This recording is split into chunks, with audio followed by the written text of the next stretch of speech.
जी का खालसा वाहिगुरु जी की फतेह। फतेह। वाहिगुरु ਫਰੀਦ ਜੀ ਆਪਣੇ ਸ਼ਲੋਕਾਂ ਵਿੱਚ ਸਾਨੂੰ ਸਮਝਾਉਣਾ ਕਰ ਰਿਹਾ। ਫਰੀਦਾ ਦਰਵੇਸ਼ੀ ਗਾਖੜੀ ਚੋਪੜੀ ਪ੍ਰੀਤ, ਇਕਨ ਕਿਨੇ ਨਾ ਚਾਲੀਏ ਦਰਵੇਸਾਈ ਰੀਤ। ਕਹਿੰਦੇ ਹੇ ਫਰੀਦ, ਇਹ ਸਬਰ ਵਾਲਾ ਜੀਵਨ ਅਸਲ ਫਕੀਰੀ ਹੈ ਤੇ ਔਖੀ ਕਾਰ ਵੀ ਹੈ। ਪਰ ਹੇ ਫਰੀਦ, ਰੱਬ ਨਾਲ ਤੇਰੀ ਪ੍ਰੀਤ ਤਾਂ ਉੱਪਰੋਂ ਉੱਪਰੋਂ ਹੈ। ਫਕੀਰਾਂ ਦੀ ਤਾਂ ਸਬਰ ਵਾਲੀ ਕਾਰ ਹੈ ਤੇ ਕਿਸੇ ਵਿਰਲੇ ਬੰਦੇ ਨੇ ਕਮਾਈ ਕੀਤੀ ਆ। ਵਾਹਿਗੁਰੂ ਜੀ, ਵਾਹਿਗੁਰੂ ਜੀ। ਫਰੀਦ ਜੀ ਕਹਿੰਦੇ ਆ, ਇਸ ਮਨ ਨੂੰ ਵਸ ਕਰਨਾ ਬਹੁਤ ਔਖਾ ਹੈ। ਪਰਮਾਤਮਾ ਦੀ ਕਿਰਪਾ ਨਾਲ ਹੀ ਇਹ ਮਨ ਵਸ ਆ ਸਕਦਾ। ਕਹਿੰਦੇ ਸਬਰ ਵਾਲਾ ਜੀਵਨ, ਸੰਤੋਖ ਵਾਲਾ ਜੀਵਨ, ਸਹਿਣਸ਼ੀਲਤਾ ਵਾਲਾ ਜੀਵਨ ਗੁਰੂ ਦੀ ਕਿਰਪਾ ਨਾਲ ਮਿਲ ਸਕਦਾ ਹੈ। ਇਹ ਬਹੁਤ ਔਖੀ ਕਾਰ ਹੈ। ਗੁਰ ਕੀ ਸੇਵਾ ਗਾਖੜੀ ਸਿਰ ਦੀਜੇ ਆਪ ਗਵਾਏ। ਇਹ ਪਰਮਾਤਮਾ ਦੀ ਸੇਵਾ ਕਾਰ ਹੈ ਨਾ, ਆਪਦਾ ਸਿਰ ਦੇਣਾ ਪੈਂਦਾ। ਗੁਰੂ ਗੋਬਿੰਦ ਸਿੰਘ ਜੀ ਨੇ ਅੰਮ੍ਰਿਤ ਛਕਾਇਆ ਸੀ ਤੇ ਸਿਰ ਹੀ ਮੰਗਿਆ ਸੀ, ਤੇ ਅੱਜ ਵੀ ਗੁਰੂ ਗ੍ਰੰਥ ਸਾਹਿਬ ਸਿਰ ਹੀ ਮੰਗ ਰਹੇ। ਆਪਣਾ ਮਨ ਮੰਗ ਰਹੇ, ਆਪਣਾ ਸਿਰ ਮੰਗ ਰਹੇ ਆ। ਮਨ ਵੇਚੇ ਸਤਿਗੁਰ ਕੇ ਪਾਸ ਤੇ ਸੇਵਕ ਕੇ ਕਾਰਜ ਰਾਸ। ਇਹ ਫਕੀਰੀ ਕਰਨੀ ਹੈ ਤਾਂ ਗੁਰੂ ਸਾਹਿਬ ਕਹਿੰਦੇ ਆਪਦਾ ਮਨ ਵੇਚਣਾ ਪੈਣਾ ਉਸ ਸਤਿਗੁਰੂ ਦੇ ਕੋਲੇ। ਤੈਨੂੰ ਮਨ ਦੀ ਮੱਤ ਛੱਡਣੀ ਪੈਣੀ ਹੈ ਤੇ ਗੁਰੂ ਦੀ ਮੱਤ ਉੱਤੇ ਚੱਲਣਾ ਪੈਣਾ ਹੈ। ਤੇ ਇਹ ਸੇਵਾ ਹੈ ਵੀ ਔਖੀ, ਪਰ ਜੇ ਉਹ ਪਰਮਾਤਮਾ ਗੁਰੂ ਕਿਰਪਾ ਕਰੇ ਤਾਂ ਇਹ ਸੇਵਾ ਹੋ ਸਕਦੀ ਹੈ। ਤੇ ਆਪਾਂ ਇਹੀ ਸੇਵਾ ਮੰਗਣੀ ਉਸ ਪਰਮਾਤਮਾ ਤੋਂ। ਵਾਹਿਗੁਰੂ ਜੀ, ਆਹ ਸੇਵਾ ਬਖਸ਼ੋ ਸਾਨੂੰ, ਗੁਰਬਾਣੀ ਕਮਾਉਣੀ ਆ ਜਾਵੇ, ਜ਼ਿੰਦਗੀ ਵਿੱਚ ਲਾਗੂ ਕਰਨੀ ਆ ਜਾਵੇ। ਵਾਹਿਗੁਰੂ ਸੱਚੀ ਪ੍ਰੀਤ ਤੇਰੇ ਨਾਲ ਪੈ ਜਾਵੇ। ਵਾਹਿਗੁਰੂ ਤੇਰਾ ਹੁਕਮ, ਤੇਰਾ ਭਾਣਾ ਮਿੱਠਾ ਕਰਕੇ ਮੰਨੀਏ। ਵਾਹਿਗੁਰੂ ਗੁਰੂ ਅਰਜਨ ਦੇਵ ਜੀ ਦੇਖੋ ਤੱਤੀ ਤਵੀ ਤੇ ਵੀ ਬੈਠੇ, ਕਹਿੰਦੇ ਤੇਰਾ ਭਾਣਾ ਮਿੱਠਾ ਲਾਗੇ, ਵੀ ਤੇਰਾ ਭਾਣਾ ਮੈਨੂੰ ਮਿੱਠਾ ਲੱਗ ਰਿਹਾ। ਇਸ ਤਰ੍ਹਾਂ ਗੁਰੂ ਦਾ ਭਾਣਾ ਆਪਾਂ ਨੂੰ ਮਿੱਠਾ ਲੱਗਣਾ ਚਾਹੀਦਾ, ਫਿਰ ਆਪਣੀ ਸੇਵਾ ਸਫਲ ਹੈ। ਫਿਰ ਸੇਵਾ ਸਫਲ ਆ। ਗੁਰੂ ਸਾਹਿਬ ਕਹਿੰਦੇ ਤੇਰੀ ਗੁਰ ਕੀ ਸੇਵਾ ਸਫਲ ਹੈ, ਸਿਰ ਦੀਜੇ ਆਪ ਗਵਾਏ। ਆਪਣਾ ਆਪ ਦੇ ਕੇ, ਆਪਣਾ ਭਾਵ ਮਾਰ ਕੇ ਸੇਵਾ ਕੀਤੀ ਜਾ ਸਕਦੀ ਹੈ ਤੇ ਫਿਰ ਹੀ ਤੇਰੀ ਸੇਵਾ ਸਫਲ ਆ। ਜੇ ਆਪਾ ਭਾਵ ਮਾਰਾਂਗੇ, ਮੈਂ ਮਾਰਾਂਗੇ, ਤਾਂ ਫਿਰ ਗੁਰੂ ਸਾਹਿਬ ਕਹਿੰਦੇ ਤੇਰੀ ਸੱਚੀ ਪ੍ਰੀਤ ਉਸ ਪਰਮਾਤਮਾ ਨਾਲ ਪੈ ਸਕਦੀ ਹੈ। ਗੁਰ ਕੀ ਸੇਵਾ ਸਫਲ ਹੈ। ਨਾਲ ਹੀ ਗੁਰੂ ਸਾਹਿਬ ਕਹਿੰਦੇ ਜੇ ਕੋ ਕਰੇ ਚਿੱਤ ਲਾਏ, ਅੰਦਰੋਂ ਚਿੱਤ ਲਾ ਕੇ, ਮਨ ਲਾ ਕੇ ਸੇਵਾ ਕਰਨੀ, ਮਨ ਤੋਂ ਮੰਨਣਾ ਗੁਰੂ ਦਾ ਹੁਕਮ। ਉੱਤੋਂ ਜੇ ਆਪਾਂ ਕਹਾਂਗੇ ਅਸੀਂ ਜੀ ਹੁਕਮ ਮੰਨ ਲਿਆ, ਤੇਰੇ ਮਨ ਨੇ ਨਹੀਂ ਮੰਨਿਆ, ਤੇ ਮਨ ਤਾਂ ਤੇਰਾ ਆਪਣੀ ਮੱਤ ਕਰੀ ਜਾਂਦਾ। ਗੁਰੂ ਸਾਹਿਬ ਕਹਿੰਦੇ ਮਨ ਦੀ ਮੱਤ ਛੱਡਣੀ ਆ, ਗੁਰੂ ਸਾਹਿਬ ਨੂੰ ਸਿਰ ਦੇਣਾ। ਅੱਜ ਵੀ ਆਪਣੀ ਮਨ ਦੀ ਮੱਤ ਛੱਡ ਕੇ ਸੇਵਾ ਗੁਰੂ ਸਾਹਿਬ ਕਹਿੰਦੇ ਤੂੰ ਕਰ ਸਕਦਾ ਹੈ। ਤੇ ਕਹਿੰਦੇ ਸਬਰ ਵਾਲੀ ਕਾਰ, ਫਿਰ ਗੁਰੂ ਸਾਹਿਬ ਅੱਗੇ ਫਰੀਦ ਜੀ ਕਹਿੰਦੇ ਸਬਰ ਵਾਲੀ ਕਾਰ ਕਰ ਵੀ ਕੋਈ ਵਿਰਲਾ ਬੰਦਾ ਸਕਦਾ। ਜੱਗ ਮੈਂ ਉੱਤਮ ਕਾਢੀਏ ਵਿਰਲੇ ਸੇ ਹੀ ਸੇ। ਵਿਰਲੇ ਆਉਣਗੇ, ਗੁਰੂ ਸਾਹਿਬ ਨੇ ਕਿਹਾ ਸੀਗਾ, ਸਾਰੇ ਨਹੀਂ ਇਹ ਸੇਵਾ ਕਰ ਸਕਦੇ। ਵਾਹਿਗੁਰੂ, ਵਾਹਿਗੁਰੂ ਸਾਨੂੰ ਵਿਰਲਿਆਂ ਵਿੱਚ ਲੈ ਕੇ ਆਓ। ਵਾਹਿਗੁਰੂ ਜੀ ਅਸੀਂ ਵੀ ਇਹ ਸਬਰ ਵਾਲੀ, ਸੰਤੋਖ ਵਾਲੀ ਇਹ ਕਾਰ ਕਰੀਏ। ਵਾਹਿਗੁਰੂ ਜੀ ਇਹ ਸੇਵਾ ਸਾਨੂੰ ਕਰਨੀ ਆ ਜਾਵੇ। ਵਾਹਿਗੁਰੂ, ਵਾਹਿਗੁਰੂ ਅਸੀਂ ਉਹੀ ਸੇਵਾ ਕਰੀਏ ਜੋ ਤੈਨੂੰ ਮਨਜ਼ੂਰ ਆ, ਜੋ ਤੈਨੂੰ ਪਾਉਂਦੀ ਆ। ਵਾਹਿਗੁਰੂ ਉਹ ਸੇਵਾ ਅਸੀਂ ਕਰੀਏ। ਗੁਰੂ ਸਾਹਿਬ ਕਹਿੰਦੇ ਵਿਰਲੇ ਆਉਣਗੇ, ਹੈਨ ਵਿਰਲੇ ਨਾਹਿਨ ਕਣੇ ਫੈਲ ਫੱਕੜ ਸੰਸਾਰ। ਗੁਰੂ ਸਾਹਿਬ ਕਹਿੰਦੇ ਸਾਰਾ ਸੰਸਾਰ ਹੀ ਵਿਅਰਥ ਦੇ ਕਾਰਾਂ ਵਿਹਾਰਾਂ ਵਿੱਚ, ਕਰਮ ਕਾਂਡਾਂ ਵਿੱਚ ਉਲਝਿਆ ਹੋਇਆ ਹੈ। ਹੈਨ ਵਿਰਲੇ ਨਾਹਿਨ ਕਨੇ ਫੈਲ ਫੱਕੜ ਸੰਸਾਰ। ਕਹਿੰਦੇ ਸਾਰਾ ਸੰਸਾਰ ਕਰਮ ਕਾਂਡਾਂ ਵਿੱਚ ਹੀ ਉਲਝਿਆ ਹੋਇਆ, ਤੇ ਗੁਰੂ ਦੀ ਸੇਵਾ ਕਰਨ ਵਾਲੇ, ਗੁਰੂ ਦੀ ਸੱਤ ਸੱਤ ਸੱਤ ਕਰਕੇ ਮੰਨਣ ਵਾਲੇ ਵਿਰਲੇ ਆਉਣਗੇ। ਗੁਰੂ ਸਾਹਿਬ ਕਹਿੰਦੇ ਸੀ। ਤੇ ਵਾਹਿਗੁਰੂ ਜੀ ਸਾਨੂੰ ਵੀ ਵਿਰਲਿਆਂ ਵਿੱਚ ਲੈ ਕੇ ਆਓ। ਵਾਹਿਗੁਰੂ ਇਹ ਸੇਵਾ ਅਸੀਂ ਕਰ ਸਕੀਏ। ਵਾਹਿਗੁਰੂ,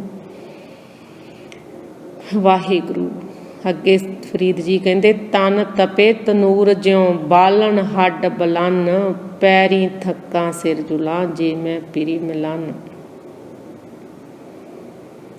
ਵਾਹਿਗੁਰੂ, ਵਾਹਿਗੁਰੂ। ਫਰੀਦ ਜੀ ਕਹਿੰਦੇ ਮੇਰਾ ਸਰੀਰ ਤਨੂਰ ਵਾਂਗੂ ਤਪੇ, ਮੇਰੇ ਹੱਡ ਬੇਸ਼ੱਕ ਬਾਲਣ ਵਾਂਗ ਬਲਣ, ਪਰ ਪਿਆਰੇ ਰੱਬ ਨੂੰ ਮਿਲਣ ਦੇ ਰਾਹ 'ਤੇ ਜੇ ਮੈਂ ਪੈਰਾਂ ਨਾਲ ਤੁਰਦਾ ਥੱਕ ਜਾਵਾਂ ਤਾਂ ਮੈਂ ਸਿਰ ਭਾਰ ਤੁਰਨ ਲੱਗ ਪਵਾਂ। ਮੈਂ ਸਾਰੇ ਔਖੇ ਰਸਤਿਆਂ 'ਤੇ ਚੱਲਣ ਨੂੰ ਤਿਆਰ ਹਾਂ ਜੇ ਮੈਨੂੰ ਪਿਆਰੇ ਰੱਬ ਜੀ ਮਿਲ ਪੈਣ। ਕਹਿੰਦੇ ਭਾਵ ਰੱਬ ਨੂੰ ਮਿਲਣ ਵਾਸਤੇ ਜੇ ਇਹ ਜ਼ਰੂਰੀ ਹੋਵੇ ਕਿ ਸਰੀਰ ਨੂੰ ਧੂਣੀਆਂ ਤਪਾ ਕੇ ਦੁਖੀ ਕੀਤਾ ਜਾਵੇ ਤਾਂ ਮੈਂ ਇਹ ਕਸ਼ਟ ਸਹਾਰਨ ਨੂੰ ਵੀ ਤਿਆਰ ਹਾਂ। ਪਰ ਅਗਲੇ ਸ਼ਬਦ ਵਿੱਚ ਇਸ ਫਰੀਦ ਜੀ ਕੀ ਸਮਝਾਉਣਾ ਕਰਦੇ ਆ, ਤਨ ਨਾ ਤਪਾਏ ਤਨੂਰ ਜਿਉਂ ਬਾਲਣ ਹੱਡ ਨਾ ਬਾਲ, ਸਿਰ ਪੈਰੀ ਕਿਆ ਫੇੜਿਆ ਅੰਦਰ ਪਿਰੀ ਨਿਹਾਲ। ਕਹਿੰਦੇ ਸਰੀਰ ਨੂੰ ਧੂਣੀਆਂ ਵਾਂਗ ਤਨੂਰ ਵਾਂਗ ਨਾ ਸਾੜ ਤੇ ਹੱਡਾਂ ਨੂੰ ਇਉਂ ਨਾ ਬਾਲ ਜਿਵੇਂ ਬਾਲਣ ਹੋਵੇ। ਸਿਰ ਨੇ ਤੇ ਪੈਰਾਂ ਨੇ ਤੇਰਾ ਕੁਛ ਨਹੀਂ ਵਿਗਾੜਿਆ, ਇਸ ਵਾਸਤੇ ਇਹਨਾਂ ਨੂੰ ਦੁਖੀ ਨਾ ਕਰ, ਪਰਮਾਤਮਾ ਨੂੰ ਆਪਣੇ ਅੰਦਰ ਹੀ ਦੇਖ। ਦੇਖੋ ਹੁਣ ਫਰੀਦ ਜੀ ਨੇ ਦੱਸਿਆ ਕਿੰਨਾ ਵਧੀਆ ਰਸਤਾ ਦੱਸਿਆ ਆਪਾਂ ਨੂੰ ਪਰਮਾਤਮਾ ਨੂੰ ਮਿਲਣ ਦਾ। ਕਹਿੰਦੇ ਨਾ ਤੈਨੂੰ ਕੋਈ ਸਮਾਧੀਆਂ ਲਾਉਣ ਦੀ ਲੋੜ ਆ, ਨਾ ਤੈਨੂੰ ਧੂਣੀਆਂ ਦਿਖਾਉਣ ਦੀ ਲੋੜ ਆ, ਨਾ ਤੈਨੂੰ ਅੱਗੇ ਜਿਵੇਂ ਜੋਗੀ ਲੋਕ ਇੱਕ ਲੱਤ 'ਤੇ ਖੜ੍ਹ ਕੇ ਅਭਿਆਸ ਕਰਦੇ ਸੀ ਵੀ ਅਸੀਂ ਇੱਕ ਲੱਤ 'ਤੇ ਖੜ੍ਹ ਕੇ ਉਸ ਪਰਮਾਤਮਾ ਨੂੰ ਸਿਮਰਦੇ ਹਾਂ।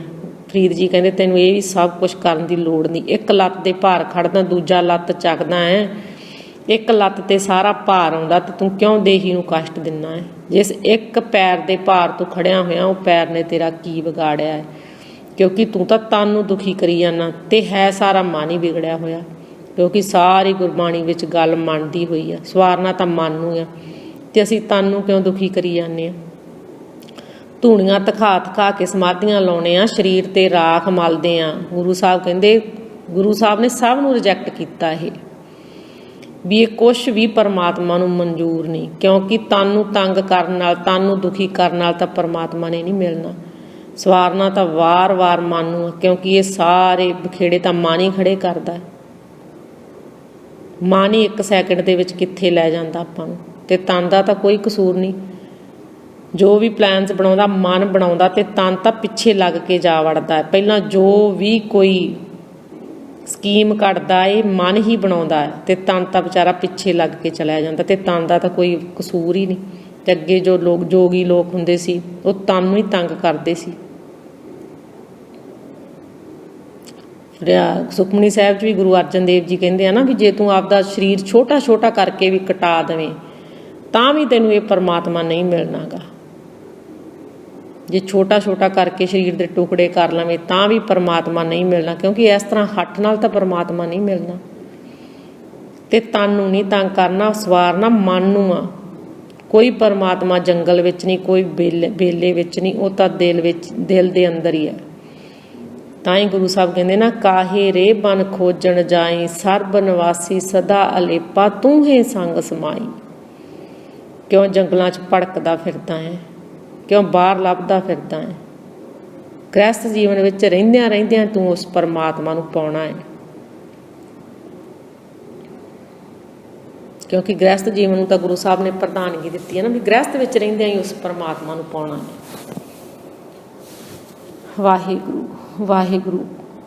ਭਾਈ ਗੁਰਦਾਸ ਜੀ ਦਾ ਆਪਣੇ ਕਵਿੱਤ ਵਿੱਚ ਵੀ ਕਹਿੰਦੇ ਆ ਨਾ, ਧਿਆਨਨ ਮੇ ਧਿਆਨ ਔਰ ਗਿਆਨਨ ਮੇ ਗਿਆਨ ਗੁਰ, ਸਕਲ ਧਰਮ ਮੈਂ ਗ੍ਰਹਿਸਥ ਪ੍ਰਧਾਨ ਹੈ। ਕਹਿੰਦੇ ਸਾਰੇ ਕਰਮ ਧਰਮਾਂ ਦੇ ਵਿੱਚੋਂ ਗ੍ਰਹਿਸਥ ਪ੍ਰਧਾਨ ਹੈ।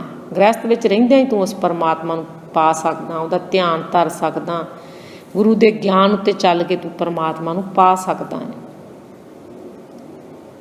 ਪਰ ਗਿਆਨ ਵੀ ਬਹੁਤ ਤਰ੍ਹਾਂ ਦੇ ਹੁੰਦੇ ਆ ਸੰਗਤ ਜੀ, ਗਿਆਨ ਵੀ ਬਹੁਤ ਤਰ੍ਹਾਂ ਦਾ ਹੁੰਦਾ, ਪਰ ਗੁਰੂ ਦੇ ਗਿਆਨ ਉੱਤੇ ਚੱਲ ਕੇ ਆਪਾਂ ਪਰਮਾਤਮਾ ਨੂੰ ਪਾ ਸਕਦੇ ਹਾਂ। ਜੋ ਗੁਰੂ ਸਾਹਿਬ ਆਪਾਂ ਨੂੰ ਗਿਆਨ ਦੇ ਰਿਹਾ, ਗੁਰਬਾਣੀ ਅਨੁਸਾਰ ਚੱਲ ਕੇ ਆਪਣਾ ਆਪਣੇ ਹਿਰਦੇ ਵਿੱਚ ਉਸ ਪਰਮਾਤਮਾ ਨੂੰ ਲੱਭ ਸਕਦੇ, ਮਨ ਨੂੰ ਸਵਾਰ ਸਕਦੇ ਹਾਂ ਗੁਰੂ ਦਾ ਗਿਆਨ ਲੈ ਕੇ। ਗੁਰੂ ਗ੍ਰੰਥ ਸਾਹਿਬ ਜੀ ਹੁਣ ਆਪਾਂ ਨੂੰ ਟ੍ਰੇਨਿੰਗ ਹੀ ਦੇ ਰਹੇ ਆ ਨਾ, ਪੂਰਾ ਕੋਰਸ ਆ। ਗੁਰੂ ਸਾਹਿਬ ਕਹਿੰਦੇ ਇਹ ਕੋਰਸ ਕਰੋ, ਤੇ ਜਿਵੇਂ ਆਪਾਂ ਬਾਹਰੀ ਤੌਰ 'ਤੇ ਦੁਨਿਆਵੀ ਪੜ੍ਹਾਈ ਕਰਦੇ ਹਾਂ, ਆਪਾਂ ਕਹਿੰਦੇ ਆਹ ਕੋਰਸ ਕਰ ਲਿਆ ਅਤੇ ਮੈਂ ਪਾਸ ਹੋ ਗਿਆ। ਇਸ ਤਰ੍ਹਾਂ ਹੀ ਇਹ ਕੋਰਸ ਆ ਪੂਰਾ। ਗੁਰੂ ਸਾਹਿਬ ਕਹਿੰਦੇ ਕੋਰਸ ਤੁਹਾਨੂੰ ਕਰਨਾ ਪੈਣਾ ਹੈ, ਫਿਰ ਹੀ ਤੁਸੀਂ ਪਾਸ ਹੋਵੋਗੇ। ਗੁਰਬਾਣੀ ਅਨੁਸਾਰ ਚੱਲ ਕੇ ਹੀ ਆਪਾਂ ਪਰਮਾਤਮਾ ਨੂੰ ਮਿਲ ਸਕਦੇ ਹਾਂ। ਵਾਹਿਗੁਰੂ। ਹੋਣ ਢੰਡੇਦੀ ਸੱਜਣਾ ਸੱਜਣ ਮੈਂਡੇ ਨਾਲ, ਨਾਨਕ ਅਲਖ ਨਾ ਲਖੀਏ ਗੁਰਮੁਖ ਦੇ ਦਿਖਾਲ। ਕਹਿੰਦੇ ਮੈਂ ਜੀਵ ਇਸਤਰੀ ਸੱਜਣ ਪ੍ਰਭੂ ਨੂੰ ਬਾਹਰ ਹੀ ਭਾਲ ਰਹੀ ਸਾਂ, ਪਰ ਉਹ ਸੱਜਣ ਤਾਂ ਮੇਰੇ ਹਿਰਦੇ ਵਿੱਚ ਹੀ ਵਸ ਰਿਹਾ। ਹੇ ਨਾਨਕ, ਉਹ ਸੱਜਣ ਦਾ ਕੋਈ ਲੱਛਣ ਨਹੀਂ, ਉਹਨੂੰ ਉਹ ਪਛਾਣਿਆ ਨਹੀਂ ਜਾ ਸਕਦਾ ਤੇ ਸਤਿਗੁਰੂ ਹੀ ਆਪਾਂ ਨੂੰ ਦਿਖਾ ਸਕਦਾ। ਹੁਣ ਵੇਖੋ, ਉਸ ਪਰਮਾਤਮਾ ਦਾ ਰੂਪ ਨਾ ਰੇਖ ਨਾ ਰੰਗ ਕਿਛ, ਤ੍ਰਹਿ ਗੁਣ ਤੇ ਪ੍ਰਭ ਭਿੰਨ, ਤਿਸੇ ਬੁਝਾਏ ਨਾਨਕਾ, ਜਿਸ ਹੋਵੇ ਸੋ ਪ੍ਰਸੰਨ। ਗੁਰੂ ਸਾਹਿਬ ਕਹਿੰਦੇ ਉਹਦਾ ਕੋਈ ਲੱਛਣ ਨਹੀਂ, ਕੋਈ ਚੇਨ ਨਹੀਂ, ਚੱਕਰ ਨਹੀਂ। ਹੁਣ ਪਰਮਾਤਮਾ ਬਾਰੇ ਆਪਾਂ ਦੱਸ ਸਕਦੇ ਹਾਂ ਵੀ ਉਹ ਗੋਰੇ ਰੰਗ ਦਾ ਜਾਂ ਕਾਲੇ ਰੰਗ ਦਾ ਜਾਂ ਸਾਵਲੇ ਰੰਗ ਦਾ ਜਾਂ ਲੰਬੇ ਵਾਲਾਂ ਵਾਲਾ। ਆਪਾਂ ਕਿਸੇ ਦਾ, ਆਪਦੇ ਇੱਥੇ ਭੈਣ ਭਾਈ ਦਾ, ਕਿਸੇ ਰਿਸ਼ਤੇਦਾਰ ਦਾ, ਮਿੱਤਰ ਦਾ ਤਾਂ ਆਪਾਂ ਚੇਨ ਚੱਕਰ ਦੱਸ ਸਕਦੇ ਹਾਂ, ਉਹਦੇ ਲੱਛਣ ਦੱਸ ਸਕਦੇ ਹਾਂ, ਉਹਦੇ ਚਿੰਨ੍ਹ ਦੱਸ ਸਕਦੇ ਹਾਂ, ਉਹਦੇ ਬੋਡੀ ਸਟਰਕਚਰ ਦੱਸ ਸਕਦੇ ਹਾਂ, ਉਹਦੇ ਵਾਲਾਂ ਦਾ ਰੰਗ ਦੱਸ ਸਕਦੇ ਹਾਂ। ਪਰ ਉਹ ਪਰਮਾਤਮਾ ਦਾ ਤਾਂ ਕੋਈ ਰੂਪ ਤੇ ਰੇਖ ਤੇ ਰੰਗ ਹੈ ਹੀ ਨਹੀਂਗਾ। ਗੁਰੂ ਸਾਹਿਬ ਕਹਿੰਦੇ ਪਰ ਉਹਨੂੰ ਗੁਰੂ ਦਿਖਾ ਸਕਦਾ ਹੈ। ਜੋ ਗੁਰਮੁਖ ਬਣ ਜਾਂਦਾ, ਗੁਰੂ ਦੀ ਮੱਤ ਉੱਤੇ ਚੱਲਦਾ, ਉਹ ਪਰਮਾਤਮਾ ਨੂੰ ਦੇਖਦਾ ਹੈ। ਉਹ ਤਾਂ ਕਣ ਕਣ ਵਿੱਚ ਮੌਜੂਦ ਹੈ ਤੇ ਗੁਰਮੁਖ ਹੀ ਦੇਖਦਾ ਕਣ ਕਣ ਵਿੱਚ ਪਰਮਾਤਮਾ ਨੂੰ। ਜੋ ਮਨਮੁਖ ਆ, ਮਨ ਦੀ ਮੱਤ 'ਤੇ ਚੱਲਦਾ, ਉਹ ਤਾਂ ਭੁੱਲਿਆ ਹੋਇਆ। ਕਿਉਂਕਿ ਗੁਰੂ ਸਾਹਿਬ ਕਹਿੰਦੇ ਮਨਮੁਖ ਮੂਲੋਂ ਭੁੱਲਿਆ, ਵਿੱਚ ਲੱਭ ਲੋਭ ਅਹੰਕਾਰ, ਝਗੜਾ ਕਰਤੇ ਆਨ ਦਿਨ ਗੁਜ਼ਰੇ, ਸ਼ਬਦ ਨਾ ਕਰੇ ਵਿਚਾਰ। ਕਿਉਂਕਿ ਜੋ ਮਨਮੁਖ ਆ ਉਹ ਤਾਂ ਲੱਭ ਲੋਭ ਹੰਕਾਰ ਵਿੱਚ ਫਸਿਆ ਹੋਇਆ ਹੈ, ਹਉਮੈ ਦੀ ਮੈਲ ਚੜੀ ਹੋਈ ਆ। ਉਹਨੂੰ ਪਰਮਾਤਮਾ ਦੇ ਦਰਸ਼ਨ ਕਿਵੇਂ ਹੋ ਸਕਦੇ ਆ? ਇਹ ਤਾਂ ਗੁਰਮੁਖ ਬਣ ਕੇ ਹੀ, ਗੁਰੂ ਦੀ ਮੱਤ ਉੱਤੇ ਚੱਲ ਕੇ ਪਰਮਾਤਮਾ ਦੇ ਦੀਦਾਰ ਹੋ ਸਕਦੇ। ਤੇ ਜੋ ਗੁਰਮੁਖ ਬਣ ਗਿਆ ਉਹ ਤਾਂ ਕਣ ਕਣ ਵਿੱਚ ਹੀ ਪਰਮਾਤਮਾ ਨੂੰ ਦੇਖਦਾ। ਕਿਉਂਕਿ ਸੰਤਾਂ ਨੇ ਤਾਂ ਕਿਹਾ ਘਟ ਘਟ ਮੇ ਹਰ ਜੋ ਬਸੇ, ਸੰਤਨ ਕੇ ਹੋ ਪੁਕਾਰ। ਉਹ ਤਾਂ ਘਟ ਘਟ ਵਿੱਚ ਵਸ ਰਿਹਾ ਹੈ ਤੇ ਗੁਰਮੁਖ ਹੀ ਦੇਖ ਸਕਦਾ। ਗੁਰੂ ਦੀ ਮੱਤ ਉੱਤੇ ਚੱਲ ਕੇ ਤੇ ਗੁਰੂ ਹੀ ਤੈਨੂੰ ਪਰਮਾਤਮਾ ਦਿਖਾ ਸਕਦਾ, ਪਰਮਾਤਮਾ ਨਾਲ ਮਿਲਾਪ ਕਰਵਾ ਸਕਦਾ ਹੈ ਤੇਰਾ। ਵਾਹਿਗੁਰੂ ਵਾਹਿਗੁਰੂ। ਫਰੀਦ ਜੀ ਕਹਿੰਦੇ ਇੱਕ ਹੈ ਵੀ ਔਖਾ ਇਹ ਰਸਤਾ, ਤੇ ਗੁਰੂ ਦੀ ਉਂਗਲ ਫੜ ਕੇ ਆਪਾਂ ਇਸ ਰਸਤੇ ਉੱਤੇ ਚੱਲ ਸਕਦੇ ਹਾਂ, ਗੁਰੂ ਦੇ ਦੱਸੇ ਰਸਤੇ ਉੱਤੇ ਚੱਲ ਕੇ। ਕਬੀਰ ਕਸੌਟੀ ਰਾਮ ਕੀ, ਝੂਠਾ ਟਿਕੇ ਨਾ ਕੋਏ, ਰਾਮ ਕਸੌਟੀ ਸੋ ਸਹੇ, ਜੋ ਮਰ ਜੀਵਾ ਹੋਏ। ਜੋ ਆਪਾ ਭਾਵ ਮਾਰ ਦਿੰਦਾ ਉਹ ਇਸ ਗੁਰੂ ਦੀ ਕਸੌਟੀ ਉੱਤੇ ਖਰਾ ਉਤਰ ਸਕਦਾ ਹੈ। ਇਹ ਕਸੌਟੀ ਹੈ ਵੀ ਬਹੁਤ ਔਖੀ। ਵਾਹਿਗੁਰੂ ਵਾਹਿਗੁਰੂ। ਹੰਸਾਂ ਦੇਖ ਤਰੰਦਿਆਂ, ਬੱਗਾ ਆਇਆ ਚਾਓ, ਡੁੱਬ ਮੋਏ ਬਗ ਬੱਪੜੇ, ਸਿਰ ਤਾਲ ਉੱਪਰ ਪਾਓ। ਕਹਿੰਦੇ ਹੰਸਾਂ ਨੂੰ ਤਰਦਿਆਂ ਵੇਖ ਕੇ ਬਗਲਿਆਂ ਨੂੰ ਵੀ ਚਾਅ ਆ ਗਿਆ। ਉਹ ਵਿਚਾਰੇ ਬਗਲੇ ਵੀ ਉੱਦਮ ਕਰਕੇ ਸਿਰ ਹੇਠਾਂ ਤੇ ਪੈਰ ਉੱਪਰ ਕਰਕੇ ਡੁੱਬ ਕੇ ਹੀ ਮਰ ਗਏ ਕਹਿੰਦੇ। ਪਰ ਅਗਲੇ ਸ਼ਲੋਕ ਵਿੱਚ ਫਰੀਦ ਜੀ ਕਹਿੰਦੇ ਆ, ਮੈਂ ਜਾਣਿਆ ਵੱਡ ਹੰਸ ਹੈ ਤਾਂ ਮੈਂ ਕੀਤਾ ਸੰਗ, ਜੇ ਜਾਣਾ ਬਗ ਬੱਪੜਾ ਜਨ ਨਾ ਪੇੜੀ ਅੰਗ। ਕਹਿੰਦੇ ਮੈਂ ਸਮਝਿਆ ਵੀ ਇਹ ਕੋਈ ਵੱਡਾ ਹੰਸ ਹੈ, ਇਸ ਕਰਕੇ ਮੈਂ ਉਹਦੀ ਸੰਗਤ ਕਰ ਲਈ। ਪਰ ਜੇ ਮੈਨੂੰ ਪਤਾ ਹੁੰਦਾ ਵੀ ਇਹ ਤਾਂ ਨਕਾਰਾ ਬਗਲਾ ਹੈ ਤਾਂ ਮੈਂ ਕਦੇ ਵੀ ਉਹਦੇ ਨੇੜੇ ਨਾ ਟੁਕਦਾ। ਕਈ ਵਾਰੀ ਆਪਾਂ ਨੂੰ ਵੀ ਭੁਲੇਖਾ ਪੈ ਜਾਂਦਾ ਨਾ। ਹੁਣ ਆਮ ਦੇਖੋ ਬਾਬੇ ਬਣੇ ਬੈਠੇ ਆ ਜਿਹੜੇ ਹੰਸਾਂ ਵਾਂਗੂ ਚਿੱਟੇ ਚੋਲੇ ਪਾ ਕੇ ਬੈਠੇ ਆ, ਤੇ ਜੇ ਆਪਣੇ ਵਰਗੇ ਕਹਿਣਗੇ ਨਹੀਂ ਜੀ ਬਾਬੇ ਵਿੱਚ ਹੀ ਸਾਰੀ ਸ਼ਕਤੀ ਆ, ਇਹ ਤਾਂ ਬਾਬਾ ਪੂਰਨ ਆ, ਤੇ ਪਰ ਉਹਦੇ ਅੰਦਰ ਕੁਛ ਹੋਰ ਚੱਲਿਆ ਤੇ ਬਾਹਰੋਂ ਉਹਨੇ ਭੇਖ ਹੋਰ ਪਾਇਆ। ਬਾਹਰੋਂ ਭੇਖ ਹੰਸ ਵਾਲਾ ਧਾਰਿਆ ਹੋਇਆ ਤੇ ਅੰਦਰ ਕਰਤੂਤਾਂ ਬਗਲੇ ਵਾਲੀਆਂ। ਅੰਦਰੋਂ ਡੱਡੂਆਂ ਮੱਛੀ ਪਾਲਦਾ ਹੈ, ਮਨ ਵਿਕਾਰੀ ਹੋਇਆ ਵਾ, ਮਨ ਪਾਪੀ ਹੈ। ਤੇ ਫਿਰ ਜਦੋਂ ਉਹਦਾ ਭੇਤ ਖੁੱਲ੍ਹਦਾ ਫਿਰ ਆਪਾਂ ਨੂੰ ਪਤਾ ਲੱਗਦਾ ਵੀ ਇਹ ਤਾਂ ਬਾਹਰੋਂ ਹੀ ਚੋਪੜਿਆ ਦਿਸ ਰਿਹਾ ਸੀ, ਅੰਦਰ ਤਾਂ ਇਹਦਾ ਮਨ ਤਾਂ ਵਿਕਾਰੀ ਹੈ, ਇਹਨੇ ਆਪਣੇ ਆਪ ਨੂੰ ਸਾਧਿਆ ਹੀ ਨਹੀਂਗਾ। ਕਹਿੰਦੇ ਇਸ ਤਰ੍ਹਾਂ ਜਦੋਂ ਮੈਨੂੰ ਪਤਾ ਲੱਗਿਆ ਵੀ ਇਹ ਤਾਂ ਬਗਲਾ ਹੈ ਤਾਂ ਕਹਿੰਦਾ ਮੈਂ ਕਿਹਾ ਮੈਂ ਇਹਦਾ ਸੰਗ ਕਿਉਂ ਕੀਤਾ।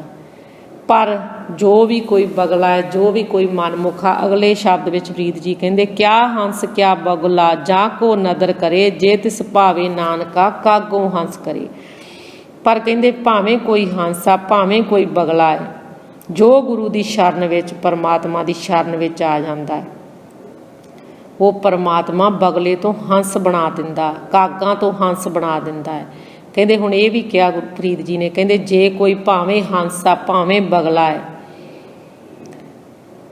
ਤੂੰ ਕਿਸੇ ਤੋਂ ਨਫ਼ਰਤ ਨਹੀਂ ਕਰਨੀ, ਕਿਉਂਕਿ ਪਰਮਾਤਮਾ ਦੀ ਕਿਰਪਾ ਦੇ ਨਾਲ ਕੋਈ ਵੀ ਬਗਲੇ ਤੋਂ ਹੰਸ ਬਣ ਸਕਦਾ, ਕਾਂ ਤੋਂ ਹੰਸ ਬਣ ਸਕਦਾ। ਉਹ ਪਰਮਾਤਮਾ ਦੀ ਕਿਰਪਾ ਨਾਲ ਸਭ ਤਰ ਸਕਦੇ ਆ, ਕਿਉਂਕਿ ਉਹ ਪਰਮਾਤਮਾ ਤਾਂ, ਗੁਰੂ ਤਾਂ ਪਾਪੀਆਂ ਨੂੰ ਤਾਰਨ ਲਈ ਆਇਆ ਹੈ।